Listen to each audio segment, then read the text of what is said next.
difference, one cup at a time. Tea time. So be sure to grab your tea, grab a seat, and tune in to Miss Liz. Tea time, making a difference, one cup at a time. Tea time, yeah. Tea time.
Well, welcome to Tea Time. We are here for the evening tea time. And yes, we are early tonight for all of my listeners out there. We just switch it up once in a while. We just got to keep you on your toes. So I want to really thank everybody for tuning in a little earlier tonight because Bob Brill is in the studio and he's an award-winning newscaster, and author, filmmaker. He's all of that good stuff. And we're going to talk about the tattoo murder. So we're going to talk about his books, his career, all of that good stuff. So if you haven't subscribed to Miss Liz's YouTube channel yet, please do that. Ring that little bell and you'll be notified every time there's a new tea time going up. Also, if you haven't heard of Miss Liz, you can check out the website at www.misslizsteatime. All the tea time guests are listed there. So if you want to RSVP all of the new guests that are coming up this month in November as well, you can do that. So now let me get the disclaimer in there, and then we're going to get a little bit of Bob's bio out, and we're going to get Bob in here, and he's going to spill us a different and interesting cup of tea tonight. So the disclaimer for Miss Liz's live show. Miss Liz myself is going live using StreamYard. Before leaving a comment, please grant StreamYard permission to see your name at StreamYard.com. Please be advised that the content brought forward for any tea time show hosted by myself, Miss Liz, is always brought forward in good faith. However, may bring forward dialogues and opinions that are not representative of my platform. The facts and information are perceived to be accurate at the giving time of airing. All tea time guests and audience participants are responsible for using their good judgment in taking any action that may relate to the discussion. The content brought forward may include discussions for some where they may be emotionally at risk. It's significant to know that the show is engaging in discussion forums only to offer inspire awareness and connection and is not providing therapeutical advice. If you have any questions about the disclaimer or the panelist discussion, you may freely contact me, Miss Liz, through my email at bookingmissliz@gmail.com. Moving forward, should you choose to voluntarily participate in tonight's show in any aspect, I myself, Miss Liz, welcomes you. And should you decide that the show is not made for you at this time, I respect those wishes and will see you at a later show at a later date and time.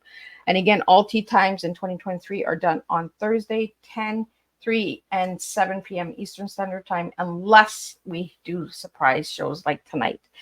So stay tuned to the Facebook page for all of that update.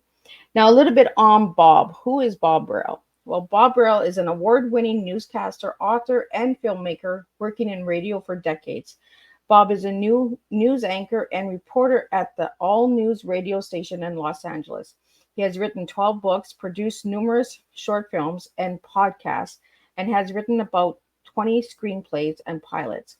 A sports entourist, Bob is a die-hard fan of his hometown teams, which includes the Pittsburgh Steelers, Pirates, and Penguins.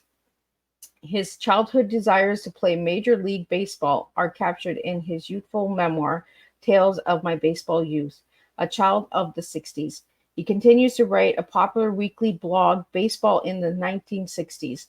Among his books are Six of the Lancers, Hero of the West, series of Western novels. He's written number 7 now, and The Tattoo Murder, which he considers his best written work to date. His first book, Fans Letters to a Stripper, A Paddy Wagon Tale, is a coffee table biography about the life and time of a big-time burlesque queen and her major league pitcher husband, Don Rudolph. Bob has optioned the book and a screenplay and hopes to see it make it into a streaming production within the next 2 years. A podcast is available based on Bob's screenplay about the couple's lives called Major League Stripper. For more on Bob's bio, you can check out Miss Liz's Facebook page. The whole bio is there. Crazy bio, but he's done amazing things. So check that out. I'm going to get Bob in here and I'm going to sip on my tea a little, and we're going to get this tea time going. Welcome, Bob. Well, thank you, Liz. Yeah, I have to, before you say anything, I have to say thank you for going early, because we're going early because, as you mentioned, I'm a big Ten Penguins fan, and my company got a suite for a bunch of us tonight at the Penguins Kings game at crypto.com arena. And so with LA traffic, I have to leave earlier than I normally would. So thank you so much for going a little bit early. Oh, well, and it keeps my guests and my listeners on their toes too. Pay attention, right? Because you just never know what's going to happen. You understand how a hockey game takes precedent. Right? Absolutely. I haven't been to a good hockey game in years, and I need to go to one. I think the last one I went to was it 10 years ago, 12 years ago? That's about where I was too, and it was the Penguins and Kings. So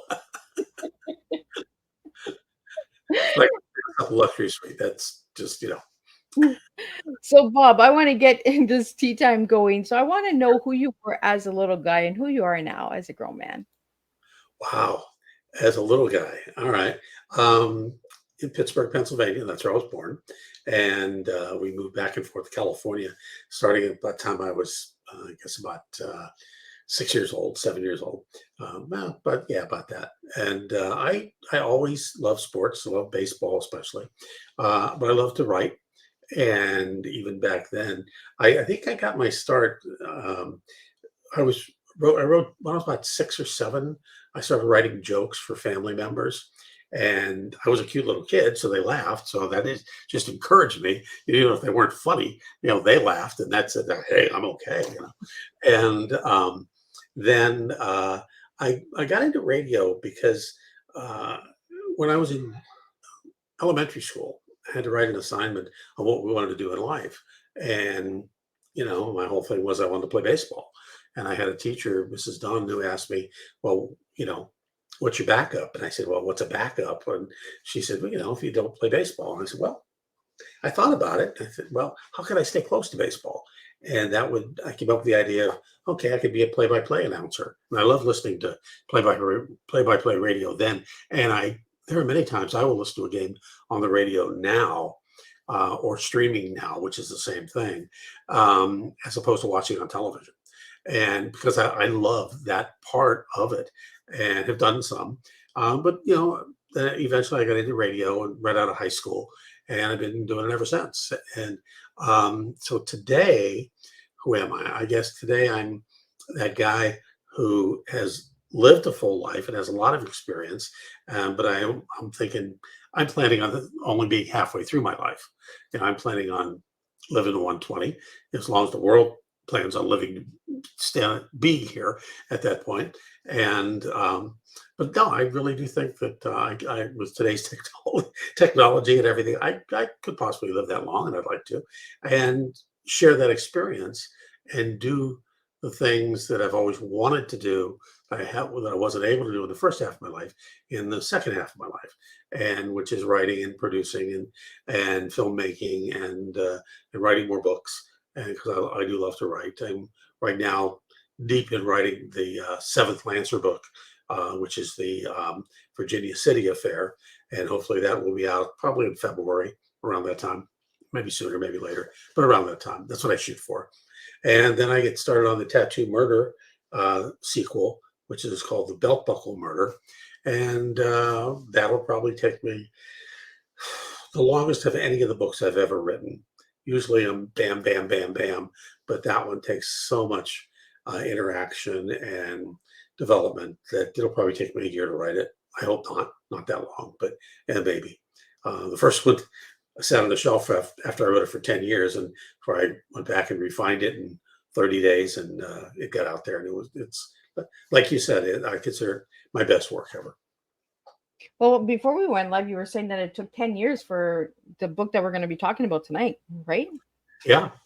I wrote it back in 2011, I think it was, and I started out wanting to write a crime novel, and it would have been my third or fourth book, I guess, and I decided what I was going to write it on.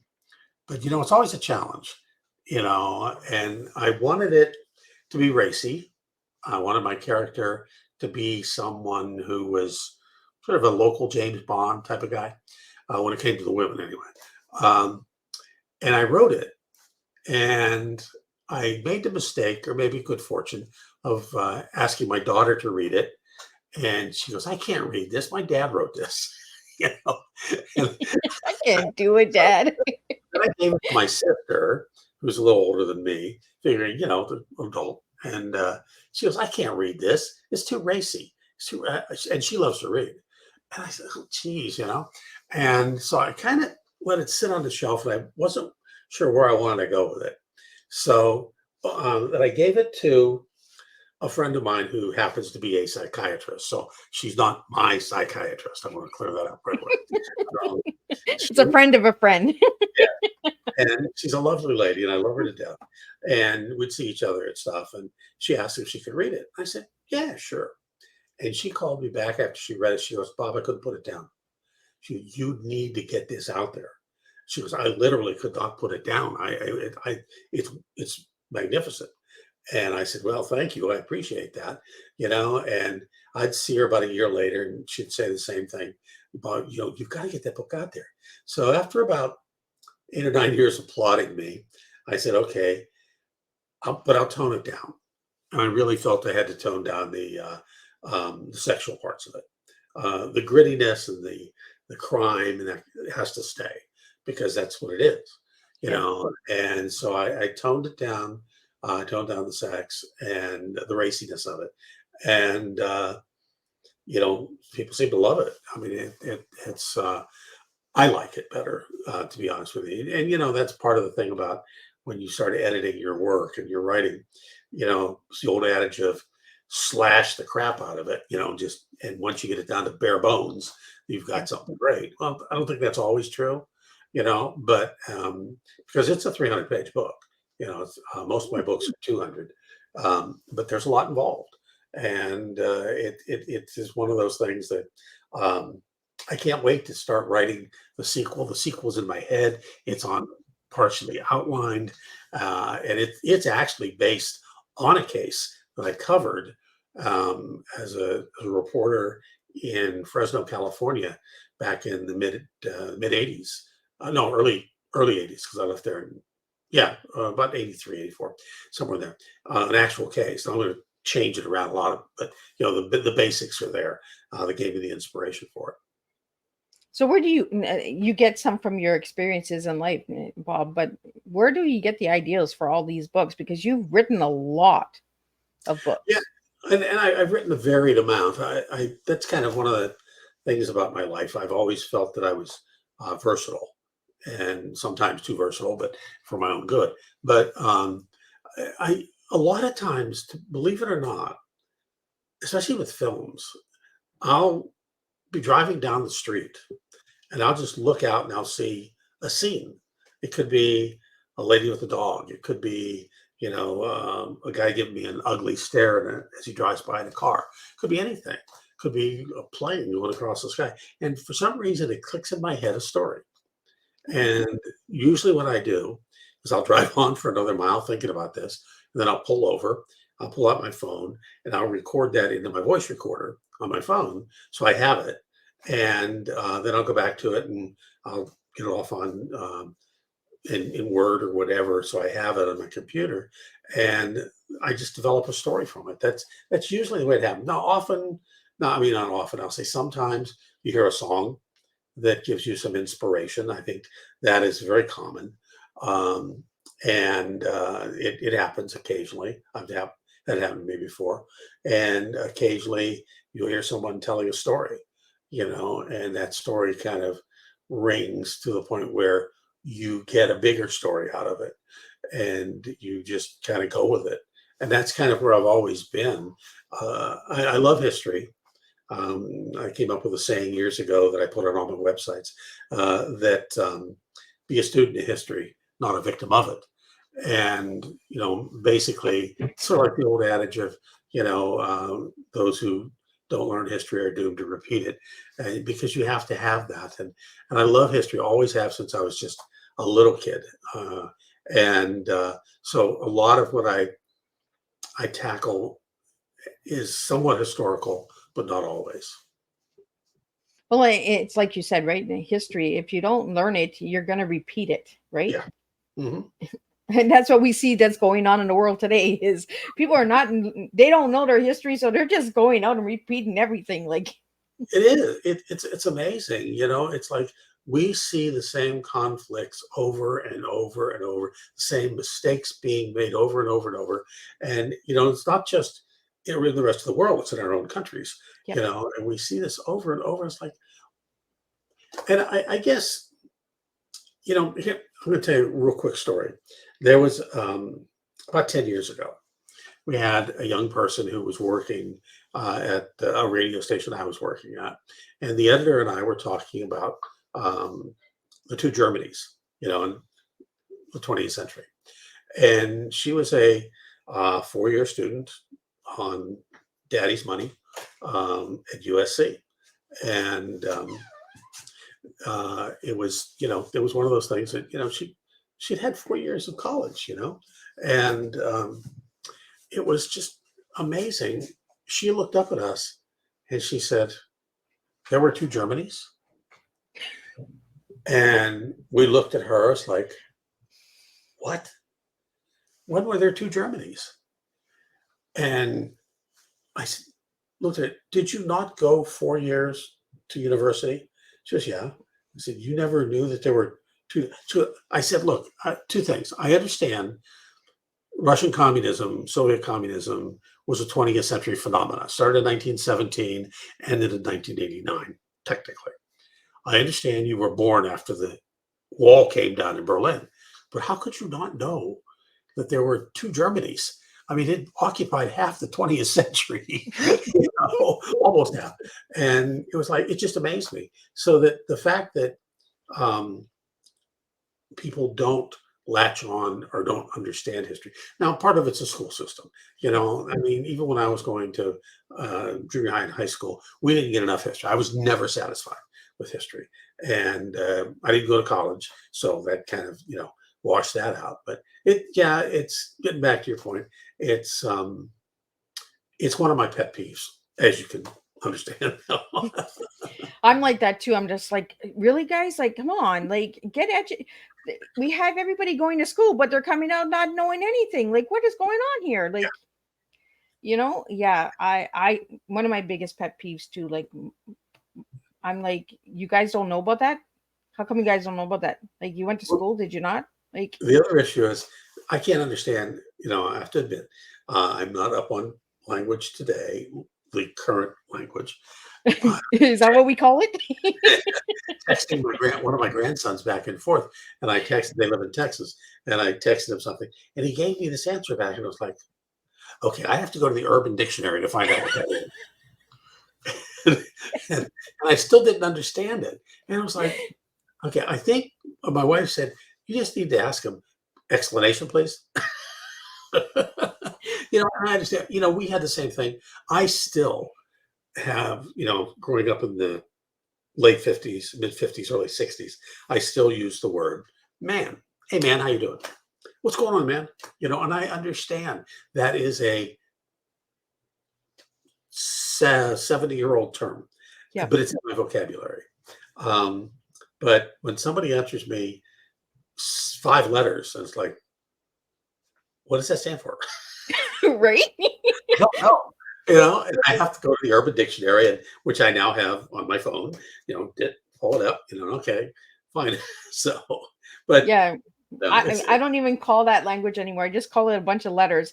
And I'm just like, I'll tell you a funny story, Bob, is about, it took me about 6 months. I kept seeing my nieces, my nephews, and my kids doing this TBH on Facebook. And I was like, TBH, what does that stand for? TBH. And I'm trying to figure out the words, what the heck TBH would stand for. So finally, after 6 months of seeing this, I messaged my son. I said, okay, what is this TBH? Like, what are you trying to say, you guys? Because that's all they were putting was TBH on their post. And he's like, Mom, it's to be honest. And I said, well, what do you guys got to lie about? Like, what are you all lying about? You know, the very first time in today's world that I came across LOL, I didn't realize it meant laughing out loud. LOL to me was lots of luck, you know. And so I was like, why are you saying lots of luck to me? Then I asked them, I said, no, laughing out, oh, or the other one, laughing my ass off out loud, you know. And it's like, so anyway, but we all have our language. It goes through generations. I understand that. And I got to slap myself every once in a while. Yeah, we got to get into times, right? It's just like, yeah, I was just floored. I was like, what are you all lying about? Like, all of you guys are putting that out there. So what are you all hiding from us? Like, you know, like, is there a big family secret that they don't want all the aunts and uncles to know? Like, I didn't know what was going on. It was. Oh, yeah, but we had a few of them too. I can remember a few stories where I had to really hide something from my mom and dad or my brother. You know, it's like, and I did pull it off. You know, I told my brother, 40 years later, do you know that I lied about this to you about that watch? Guilty conscience kicked in after 40 years. What watch did I give you? And I said, forget it. There's your next screenplay, Bob. You know, the 40-year conscience kicked in. It's not a bad idea. I'll send myself a note for that. No. So I'm gonna get back on track here. Tonight we're here for the book called The Tattoo Murder. Now, when I first heard the title, when Mickey first sent it to me, I thought it was about a tattoo shop. And then I started doing some research and I'm like, oh, that's not what that's about. Okay, so can you tell us a little bit about what The Tattoo Murder is about? Sure. The opening scene takes place over the picture behind me. If you look over my left shoulder, my left, not your left, you'll see a breaker out there. And just on the other side of that breaker, the opening scene, a bloated body washes up on shore. Now, that scene that you're looking at is actually in Ventura, California, which is about an hour out of Los Angeles, northwest, and between Los Angeles and Santa Barbara. And it's a coastal community that's just really nice. It's getting a little more expensive, but it's basically, a lot of people might refer to it as a deadhead community because it's mainly for years and years and years been known for surfers and you know, some drug houses, and it is also the corporate home of the Hells Angels motorcycle gang, and that is real life. And the story that is in The Tattoo Murder is, it turns out that this body is a biker, and John Potenza, who's my main character, is a surfing cop. He loves to surf. He surfs at night. He's also a former veteran, combat veteran of the wars in Bosnia and Herzegovina. And he has his ladies, and he is an old school type of cop, young, handsome guy, but he is well respected. And the assignment is given to him to solve this murder. Well, the intrigue is it goes much deeper than that. The tattoo reference is one of the tattoo references. Is the body of the guy who's washed up on shore was a tattoo artist. And I can say this because it's revealed. That's where that tattoo comes in. Yeah, he was a tattoo artist who came up with a very specific tattoo of a plant that became all the rage. And so that's part of where that comes from. And I won't say anything more about that because he comes deeper than that. And the whole book is basically talks about his connections and the deepness of the intrigue of the crimes that are further than just this one murder. And one of his goals is, because of this, he has to keep two motorcycle gangs from going to mattress or going to mat or going to war, basically. And that's one of the goals. And we go through historic Ventura. It was one of the mission cities of California. In the book, my wife is the photographer.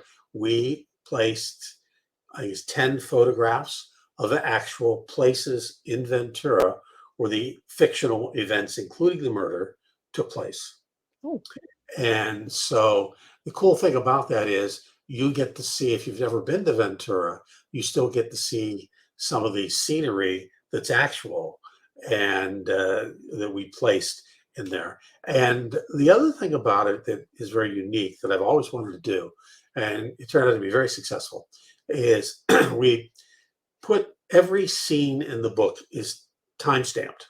So every scene in the book has the date, the time, where it is, and basically the scene where it's taking place. So you could, and it may be every 2 pages, maybe every 6 pages within the chapters. So basically, you can stop reading and know exactly where you are by that timestamp. And if you pick it up, say, a day or so later. Whereas my Lancer books are designed to be read on a 6-hour flight back to New York from Los Angeles or vice versa. This book is much longer and much different. And the timestamp, I think, also helps because I don't know about you, but when I read a book, I'm always, when my eyes are starting to get tired, I look to see how far it is to the end of the chapter because I want to go to the end of the chapter. Well, with a timestamp, the next scene may be 1 page away, maybe 2 pages away, maybe 3. So you could stop there and still be within the chapter, but know where you left off, and also just be able to read 1 page of recap to bring you back to where you hope where you left off.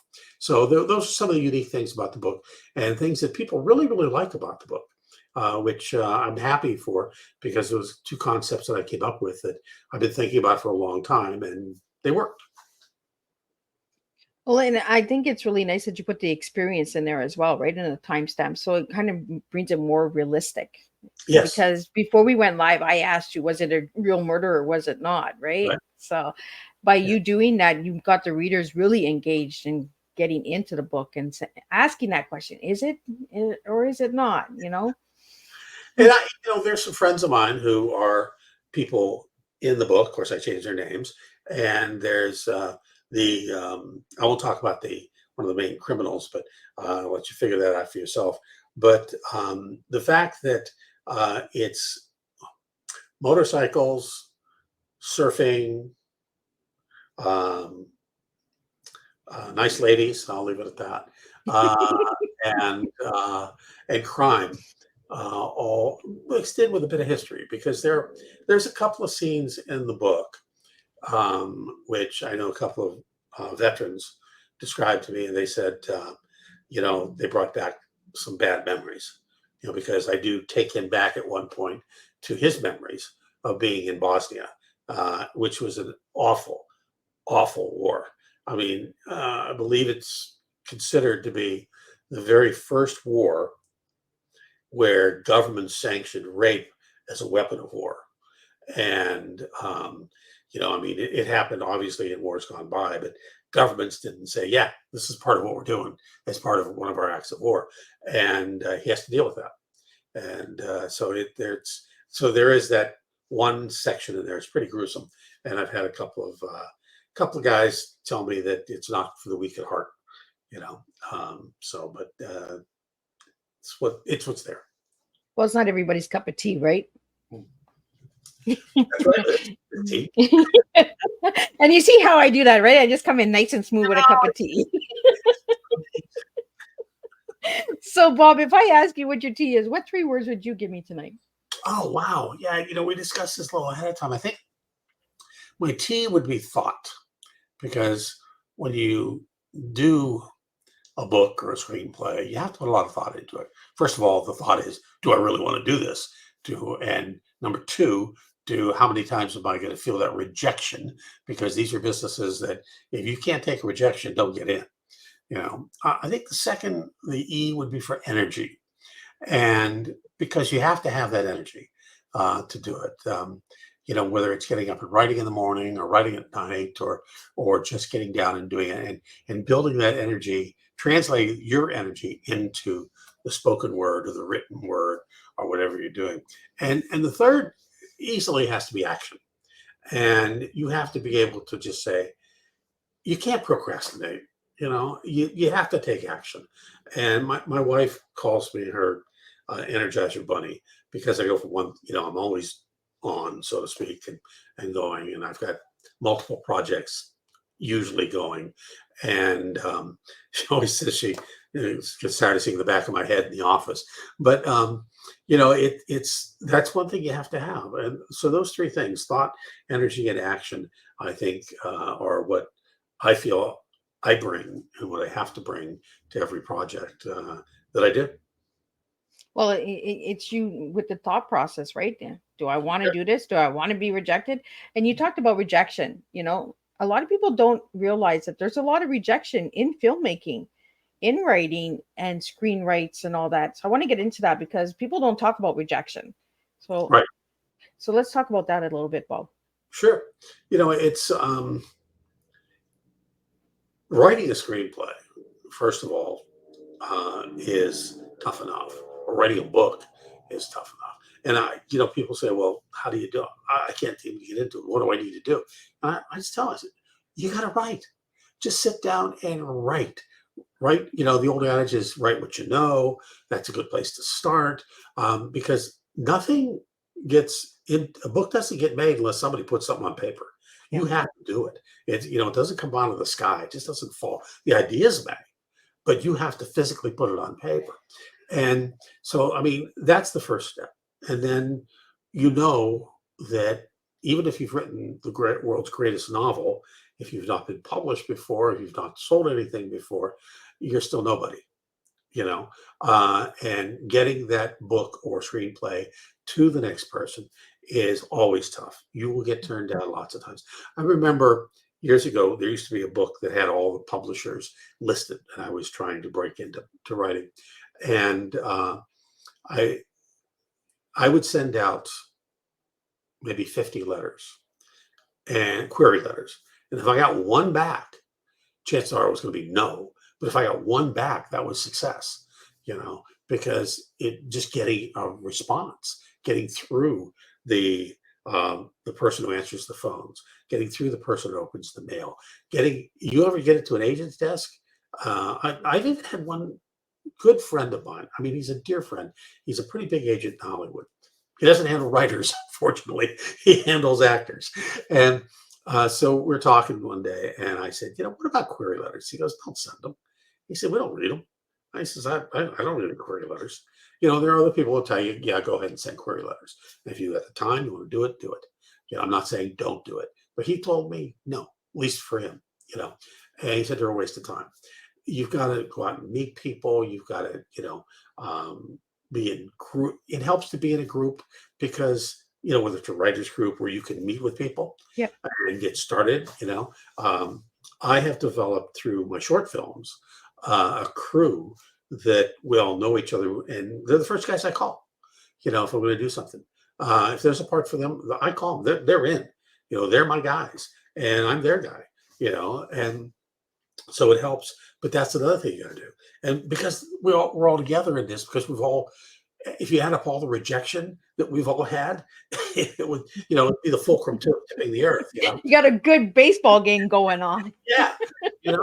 And whether it's filmmaking, and then the next level up, you're going to get rejected. And then you got to go out and raise money and to produce your production, and you're going to get rejection there, and it's all about sales. And like I said, you could have written the greatest screenplay in the history of the world, but if you can't get it to somebody who likes it enough to, I guess one of the things is the one thing I hate about this business. Literally hate There are more people, and most people that I have talked to look for ways to say no before they look for ways to say yes. And that's scary. And it's because they get so much crap, handed to them that, they're finding someone to read a screenplay. Oh my gosh, that's really tough. I fortunately have a very dear friend of mine who is a produced filmmaker. It's been a long time for him. But he's 91 years old. He's sharp as a tack, and he will read my screenplays because he loves it. He loves it, and he will critique them, and he will make notes, and he will give me suggestions. And we get into it sometimes. It's like, no, I don't want that. No, that's not, but he's much more versed in the knowledge of that than I am, and than I probably will ever be. But it's all a learning experience. And Joe is just great. We went back. He called me just the other day and said, I came up with a new scene. He says, you might like this one. I hope you like the other.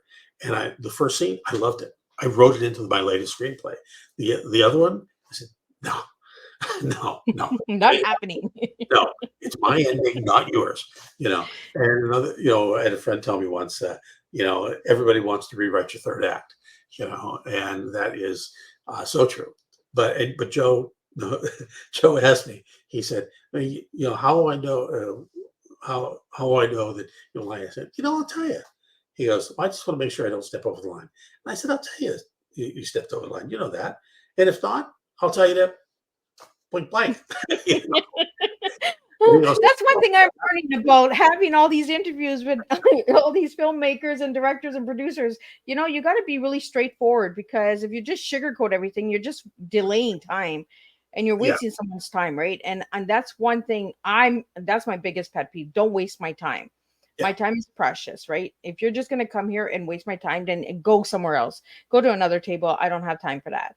And I'm learning that by having these conversations with all of you, like people like you, Bob, that are in the film industry and that. Time is precious, and you guys don't have time to be. It's like you said with the letters, the query letters. I got no time for that. So, get out there and communicate. Start having conversations, text messages are so many misunderstandings. People don't understand feelings and emotions in there. And then you get big commotion going on. Just go out and have a conversation, have a cup of tea, have a coffee, have a beer, have a glass of wine, get out there. And, we're not doing that anymore. I'm finding that the world is just closing up and just screens. Everybody just wants to talk through the screen, right? That is so much of the pandemic that we came through. It changed so many things. One of the things it really changed, I had a producer tell me, who's a very good friend of mine. He said, Bob, I used to go to 3 places in a day to talk to people.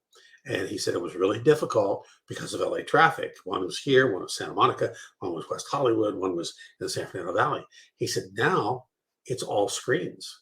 They just want to meet on Zoom or similar. And he said, you'd think that was good, but it's not, because you're not in the room. You're not in the room with them. And that's one of the pet peeves that actors were dealing with. And, they just ended the strike this last 24 hours.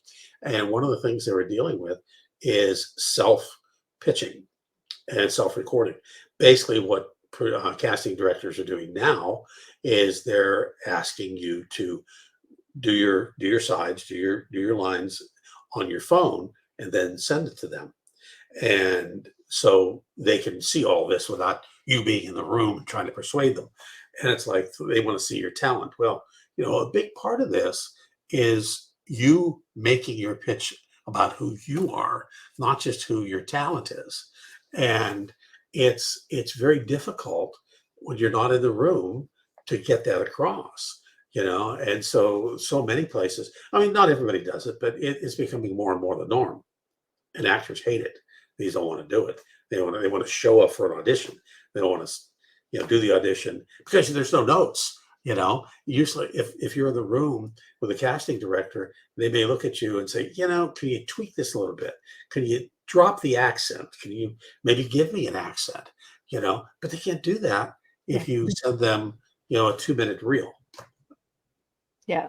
there's no, you can't get any feedback, right? Or it's conversation and it takes hours because you got to wait for that text to come back, you got to wait for that message to come back, where you're in person you can actually get it done, right? One of my pet peeves is we don't do conversation anymore. I spoke in a class to a company once, and that was my big thing. I said, at that time, I said, texting is just BS if you're, Yep. trying to have a conversation with somebody. Look me in the eye, talk to me. Yep. I don't really want to see 5 words on my phone. Now we have to do it all the time, but I mean, conversation. But it's unfortunately we've gotten away from that. Yeah, I always get, Miss Liz, what are you mad for? I'm not mad. Why do you think I'm mad? I'm straightforward. I don't know how to. Is there an emotion or something that I need to do with the letters? Do they have to be in a certain font that you guys don't think I'm mad? I'm just very straightforward. So yeah, there's a lot of miscommunication going on there. And thank you for sharing that, Bob, because I am so big on conversation. I like conversation. And this is why this platform is here, is to have the conversation. I get my biggest pet peeves is short podcasts. And I know I'm going to get attacked and a lot of yous are going to come at me, but how can you know somebody in 10 minutes? How can you understand the conversation between a total stranger in 10 minutes? Unless you want to date the person, well, then speed dating or whatever you're doing. I don't know what I'm old school. I'm a grandma. I like the long conversation and I like to get to know my guests. When I first started podcasting, the norm was an hour because it was that travel time. It takes most people an hour to get to work and they can listen on their way to work or on the way home. And then it started getting shorter with more podcasts because you couldn't get through the noise. And it was everybody's doing podcasts. There was so many, and it was and you had to spend money to advertise and to get a listenership, get some numbers built up. And then it started going shorter and shorter. And I think I'm hearing more because of true crime podcasts and things where I'm hearing more now of 30-minute podcasts or even hour-long podcasts like yours. And I think that, it's come full circle. And it may go back to short ones again at some point too. There are some that, it's okay to be shorter. It's definitely just information for the day. But, it's like, I want to spend a half hour. I mean, there are certain NPR podcasts that I listen to, and they're, at least a half hour or an hour. And I enjoy them because it takes me an hour to get home from work or an hour to get to work, so. Yeah, anything under 30 minutes, I'm like, I'll just listen to music. I'll put the radio on and listen to music instead. I don't know how you are doing it. And I know I'm going to get a lot of hate mail. Miss Liz really doesn't care. Miss Liz likes the longer podcast. My listening audience is between 46 and 91. So I'm going with the longer ones. Bob, I want to get into the film that you made about the 1970, I think 1971. 71 earthquake? Sure. Yeah, let's talk about that because I did not know about that earthquake. And I was mad at myself because I was like, what? I did not know. Well, the thing about the 71 earthquake, I was a senior at Somar High School. And I was working at a local grocery store part-time. And the earthquake happened February 9th, 1971. And it was another one USGS seismologist we spoke to had on in the film, called it the most important earthquake in U.S. history because of the timing, because of everything that happened and what would happen afterwards, all the things that were developed afterwards, whether it was search and rescue dogs, search and rescue teams, citizen emergency response teams, earthquake insurance in California. Those were all things that were developed because of the Somar earthquake. It was a 6.5, I believe. I have to check back and say, but it was massive. It happened at 6 o'clock in the morning, 6:02, and it shook us out of bed. It was a school day. It was a Tuesday, and I literally, at that point, being I was 16. I was 17, and I was in bed, and the first thing I thought of, to be very honest with you, is nuclear attack. I'll just roll over and die in bed because it's not going to make any difference. And as I start to roll over, I maybe got a half second sleep, and I hear my mother across the hall yelling, get under the bed, get on, earthquake, earthquake. I said, all right. So I roll. Next thing I knew, I was on the floor. I didn't have much of a choice. And the biggest thing for me at that point was we were always taught in school, nuclear attack, whatever, which I'm sure did a lot of good, duck and cover. And so I did that instinctively. Well, if I hadn't done that, there was a very large TV to my right, sitting just loose on a stand, on the little metal stands, and that fell over. If I continued laying prone, because I tried to get under the bed the first thing, and I couldn't. It was I was too big to get under the bed. So I laid prone, then I did the duck and cover. If I'd have stayed laying prone, that TV would have fell and hit me in the back of the head. And I'd probably been killed, at least seriously injured, but probably dead. And as it turns out, when we did the interviews, since so many of the people are still alive, I went to high school with, in Sylmar, they live in Southern California, in Sylmar still, some of them. I put on Facebook that I wanted to interview people for this documentary. And we got a good response. And a lot of more guys that I knew, women and girls that I knew, and they came out. And almost to a T, they all said they thought it was a nuclear attack. Every one of them. They thought the Russians were bombing us. That it was finally, we were at war, and the Russians had launched a nuclear attack. Every one of us. And then we all realized very shortly after that, no, it's an earthquake. We live in Southern California, but we were earthquake virgins. We had never been through an earthquake before. And, I came from Pennsylvania. And so, we went on and did the documentary, and it's really two parts. We go on, and we were fortunate enough to be able to use a lot of government footage that is now public domain of scenes at the time that were shot for a government documentary. So we used a lot of that. We did a lot of interviews. We interviewed a lot of the firemen, those who were actually involved, and many of them obviously passed away. And because it was 50 years when we did it, 50 years afterwards, and some of these guys were in their 80s and 90s, and some have since passed away. And we interviewed them. We interviewed other people. We interviewed experts and USGS people, and used a lot of that government documentary, and told the story in the first 40 minutes. And the last 20 minutes was what happens if this happens again. And there have been studies for the state of California, and we had the guy who did the study on from Berkeley, and also one of the chief guys from the governor's office, Chief Larry Collins, fire chief, who came down to spend his time with us, who was involved in it. And basically, if we have another 6.9 or so earthquake on the southern San Andreas Fault, which is south of LA, if we had that on a normal day, we would have 30,000 fires that would break out. And most of them, the vast majority, there'd be no response because we don't have the people, the manpower, or the equipment to put them out. They would have to just burn.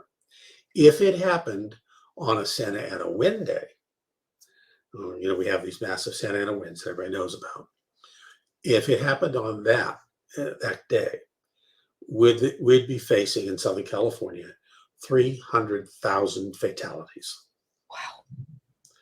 And this is all documented. I mean, because the fires, first of all, the fires would be massive, and people would just be gone.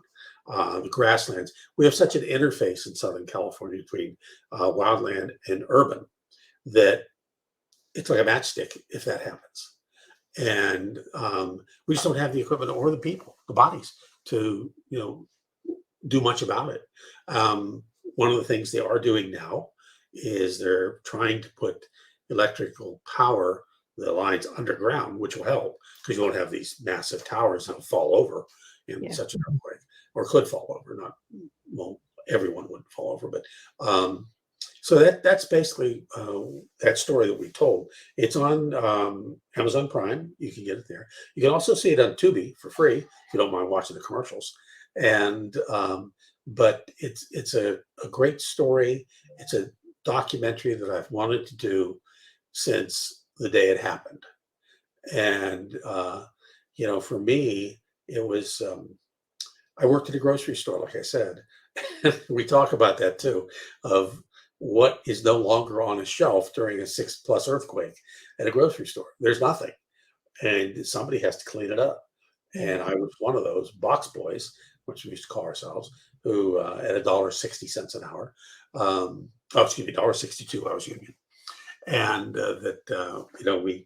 we cleaned it up, and it was like I cleaned up the canned goods aisle myself. And in the canned goods aisle, you have bottles of ketchup, mustard, mayonnaise, pickle juice, vinegar, oil, all that stuff. Balsamic, you name it, it's all there. And once you got the cans up, you were standing in a juice, probably about this deep, of all those combinations. I couldn't eat a hamburger for 6 months. I literally could not stand the smell of a hamburger for 6 months. And then I cleaned up the liquor department myself and got drunk on the fumes. Well, it was in the air, right? It was an air drunk. I had to go outside and stand for about 30 minutes in the 2 o'clock in the morning air, and just to sober up. I had never been drunk before, and it was an amazing experience. I can tell you that. Also, the other part of that too is one of my friends, one of my dear friends. He was the one who found his mom's body at one of the hospitals. She was a nurse. And we brought him in. Dave said he'd come in and do it. And he talked about it. He related that story and how his life totally changed from that moment on, and was never anywhere where he should have been or would have been if that hadn't happened. And we had, almost 70 people die in that earthquake, and 2 hospitals collapsed. So, but major changes were made in Southern California, in California, period, as far as earthquakes were concerned, in the aftermath. Some of them took about 10 years, but others didn't. And all the stuff that you now see during an earthquake in the aftermath, or in a major disaster, search dogs, all that kind of stuff, that came from the Sylmar earthquake. That was developed because of the Sylmar earthquake. Wow. Yeah, when I seen that, I was like, how come I don't know about this one? Like, I'm a real geek when it comes to stuff. I'm always like storms, watching how life changes, right? How cars are built. I'm an old car junkie too. I like the older cars, and I'm just like, the cars they make today is like little plastic toys. Like, come on, there's no detail to them. There's no character to them. Like, Maybe a 47 Oldsmobile any day. yeah. I'm an old Mustang girl. Like, I want to repurpose a car, like an old car. Like, I like to get dirty and like, I'm not just a fancy dancy tea lady here. Like, I like the old vintage stuff. I like the history behind everything.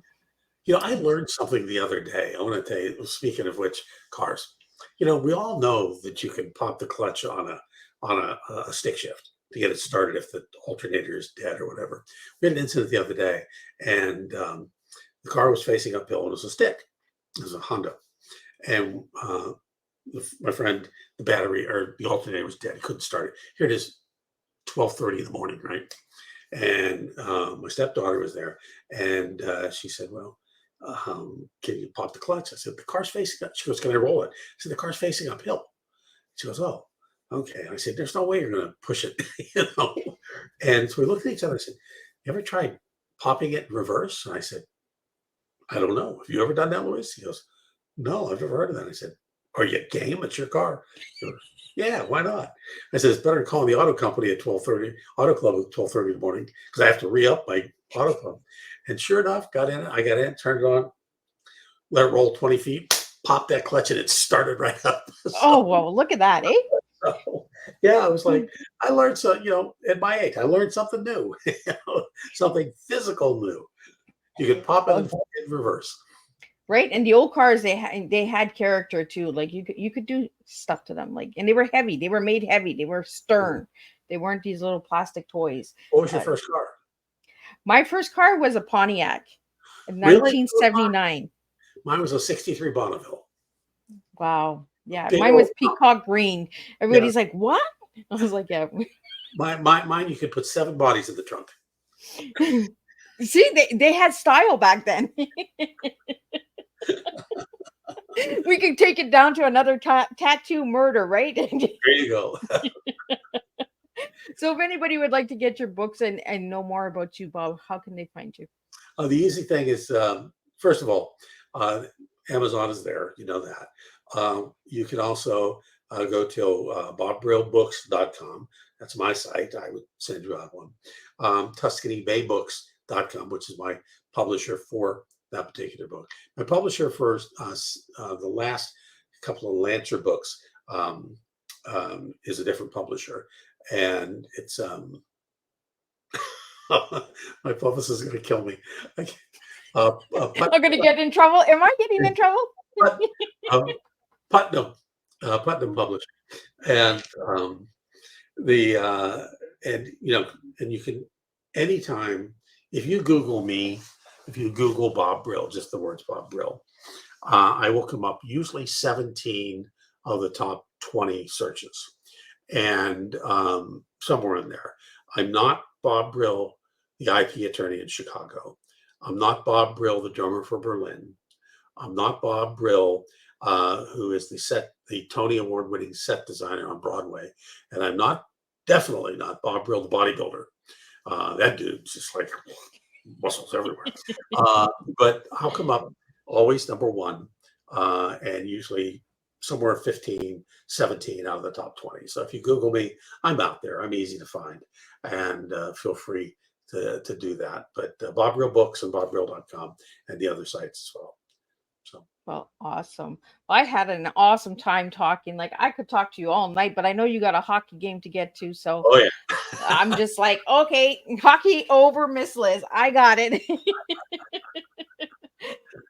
So what's your final message for everybody tonight, Bob, before we wrap up? If you want to be a writer, just keep writing. Just sit down and do it. And it doesn't matter how old you are. Don't think your life is past. I will tell you, I'm 70, and I'm looking at being just over past halfway in my life. And just do it. Don't ever, retiring is one thing. I don't know if I can ever really retire, but people, I think, need to just keep on doing it. Don't let the fear of Alzheimer's or any of that other stuff overtake you. Keep active, keep busy, and don't stop, because you only get one life, and you want to live it to the fullest. And there are times to relax, and you can sleep when you're dead. So what can I tell you? Or you could get an old car like Bob had before and put 7 bodies in there, and we'll start a whole new series of books. And buy books, buy physical books, please buy physical books. I know, right? I'm a physical book girl, man. I like reading online, but then I'm like, I need the book. I need to hold it. There's just something about holding a book and reading it. It really does make a difference. And people often wonder, they say, you do this for fun, enjoyment. Yeah, but you know what? It'd be nice we also do it for our living, I've gotten some checks from publishers that were 1 cent, and I've gotten some 29-cent checks. Sure, it's going to happen, but it'd be nice to get one that had 3 numbers to the left of the decimal point once in a while. we do it for a living, and we do it for enjoyment and for fun, and because we have stories to tell. But respect for the authors is also a good thing, and so purchase a physical book. It's gift season. Right? Christmas time's coming. Get some books out there. Have a glass of beer, or have a bottle, a glass of wine, Christmas eggnog, and read a story together. You just never know what you. Oh my gosh. I always get my first eggnog right around this time of year. He's like, just Lauren. You're telling your wife, we got to get eggnog now. With or without the brandy, I'm good. Well, it was a real pleasure having you, Bob. I really had I had a great time. I want to thank all the viewers and tuners that have tuned in tonight. If you're watching a replay, push #replay. Let me know where you're tuning in from, because I always like to know where you're tuning in from. And if you'd like to see something on Tea Time and you haven't seen it yet, let Miss Liz know. Just give me a quick message. And again, I want to thank Mickey Mickelson from Creative Edge for giving me Bob tonight. Without Mickey's help, I would not have these incredible guests. So until then, I will see you next Thursday, same time, same place. 10, 3, and 7 p.m. Eastern Standard Time with 3 new TEAs for all of you to enjoy.